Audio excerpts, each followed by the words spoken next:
we have 2020 question 5, 2020 question 5.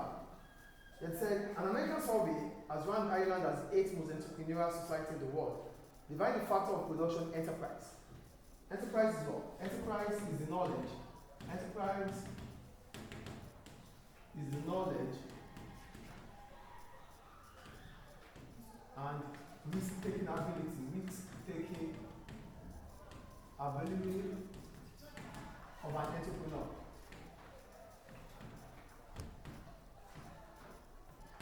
That's an enterprise. Are you with me? But maybe in the past paper they're going to ask you, define what factors of production are. So what are factors of production? These are labor, like the stuff. That is not the meaning. I said what define factors of production. You're going to write down. These are resources that help in the production of goods and services. In the production of goods and services. Maybe the exam is going to ask for factors of production. This is the meaning of factors of production. Examples of factors of production are land, labor, capital, and enterprise. I think that is clear now. And for enterprise, the reward for enterprise based on the question is profit. I think that question is sorted now, right? And can we open the door? It's really Why? hot. Please. For B here, it's a table. We said unit of labor employed, total output, marginal product, marginal revenue product. We're looking for the marginal product. Marginal product. So for marginal product, we have total output 2 minus total output 1. Total output 2 minus total output 1. That's how we get our marginal product. So here we have, let's write it out, 10, 25, 45, 60, 70, 77, 82. 1, 2, 3, 4, 5, 6, 7. Now we're looking for the marginal product. So for marginal product it is total output 2 minus total output 1. 25 minus 10, 15. 45 minus 25, 20. 60 minus 45, 15. 10, 7, and 5. Do you get the marginal product? So this is marginal product. Do you get marginal product, please? Now the next one is marginal revenue. So marginal revenue product is marginal product multiplied by the price. Are you with me? So for marginal revenue,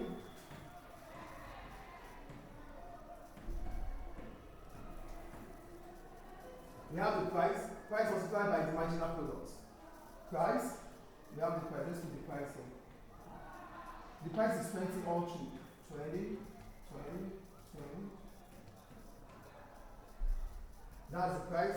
So for marginal revenue it is marginal product multiplied by the price.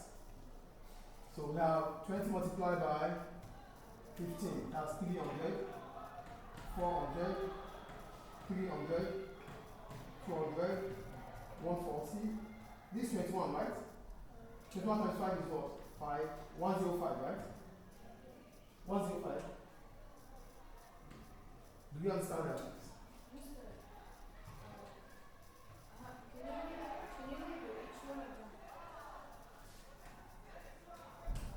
This is output, Q, and this is total product. Total product. And this is marginal product. This is price and marginal revenue. What's price also?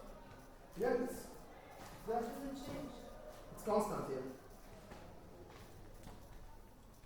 Shall we move on, please? Now state at what point the law of diminishing marginal returns applies.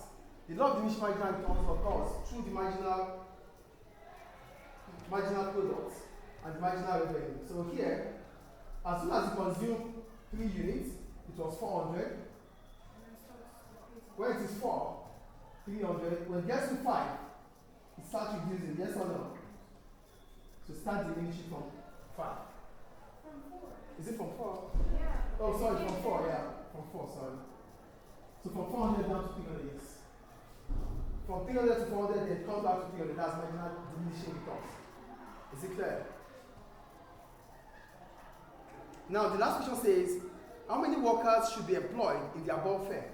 For the numbers of workers to be employed, we need marginal products and the quantity of workers. Are you with me? The question says, how many workers should be employed in the above firm? For the numbers of workers, it's based on the numbers of workers and the marginal product. Because this depends on this. This depends on this. So, for one worker, there was 10 output. For 2 workers, 25 output. For 3 workers, 45. For 4, 60. For 5, 70, and here. Now, look at the marginal product. 1 to what? 1 to 10. 2 to 15, 3 to 20, 4 to 15. So as soon as you get to the fourth number, the marginal product starts reducing. So the firm should employ only 3 workers. Is it clear? Now we have question C. Yes, please, okay. So go to question C. It said, we have the PED. Please stop that right. PED for EU, negative 0.8. For the US, negative 2.4. Then the YED, positive 0.72 and positive 2.8. Now, it says, explain whether you consider this good to be normal or inferior. That's the first question for C1 to 1. It said, explain whether you consider this good to be normal or inferior good. So we need to define what normal goods are and what inferior goods are. Normal goods, for normal goods. So when it comes to normal goods or inferior goods, we need to talk about YED. Are you with me? For normal goods or inferior goods, we talk about what? Income elasticity of demand. So what are normal goods? These are goods with a positive YED. These are normal goods. And for inferior goods,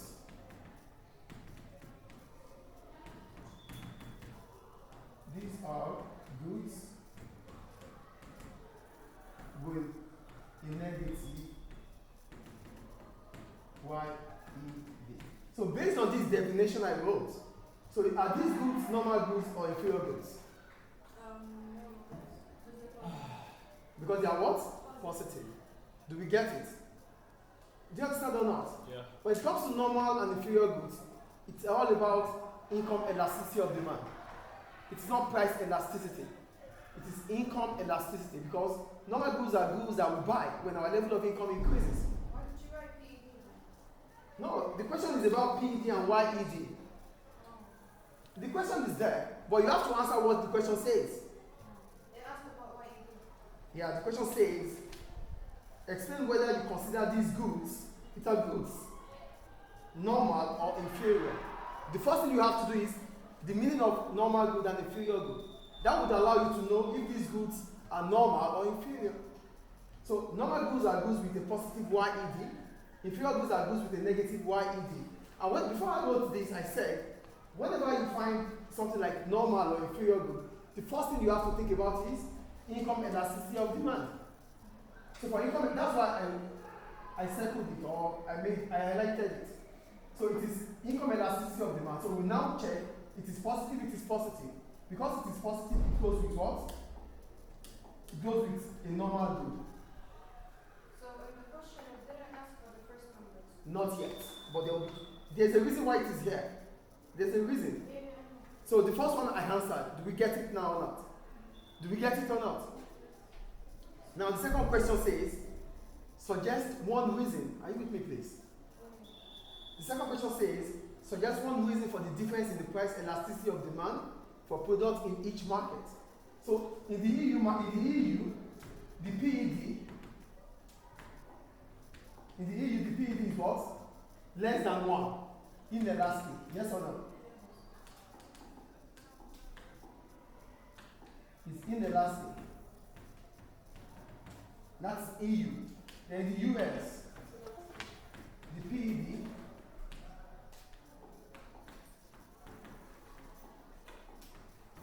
is elastic. Now the question is, why is the PED said suggest that's from your knowledge base now. Suggest one reason for the difference in the price elasticity of demand for the product in each market. So what would make a product inelastic? What would make a product to be PED inelastic? Less than zero. I mean, Necessity, yes. Well, yes, we have necessity. We have availability of substitutes. What was the question? We have short run or long run. Short run / long run. These are factors that makes a product to be inelastic or elastic. Now the question is, you want me to read the question again? The question says, suggest one reason for the difference in the PED for this product in each market. The market in EU, the market in US. It's the same product, but in EU it is inelastic, Europe and but in US, yeah, and in US it is elastic. So what could be the reason why the product is inelastic in the EU? One reason that I'm suggesting now is that the product is being exported from the US. So there's no substitutes in the EU. So because lack of substitute in the EU makes the demand inelastic. When you have substitute, you cannot increase the price. Because when you do increase the price, consumers will switch to your competitors. So one of the reasons why, could you put your head up please? One of the reasons why we might have different elasticity for the same product in different markets is that one is being exported to the other country. That's one reason. Another reason could be, exported, because it's two countries now. So if the product, and in the US, because the product is being produced in the US, it simply means there's competition in the US for the product, which simply means firms in the US would not be able to increase the price. Is it clear? So the last question says, if the firm wishes to maximize total sales revenue, advise the firm in which market a higher price should be charged. So where will you be able to charge a higher price? Is it in the EU or in the US? You want to maximize your profits. You want to maximize your revenue, sorry. Where will you be able to charge a higher price? Is it in the market of the EU or the US? EU. Because in EU it is inelastic. Inelastic simply means irrespective of the price, they still going to buy. Elastic means a rising price, they stop buying. So they might be exported, so you can just raise the price, so they won't. Yeah. The point is, They will just demand. the point is, if it is inelastic, it simply means whatever the price is, there's not going to be significant change in the quantity demanded. But if it is elastic, you cannot increase the price. As soon as you increase the price, the quantity demanded reduces. So you can only increase the price of a product that the demand is priced inelastic. Do you understand? So the answer for that is that in the EU, because you can have your book now.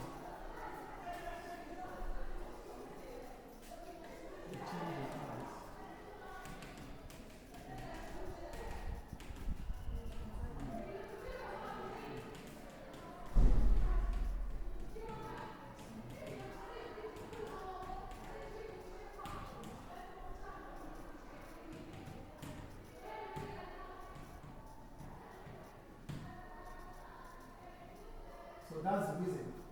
It's in the EU because a change in price would not have a significant change in the quantity demanded for the product because it's inelastic.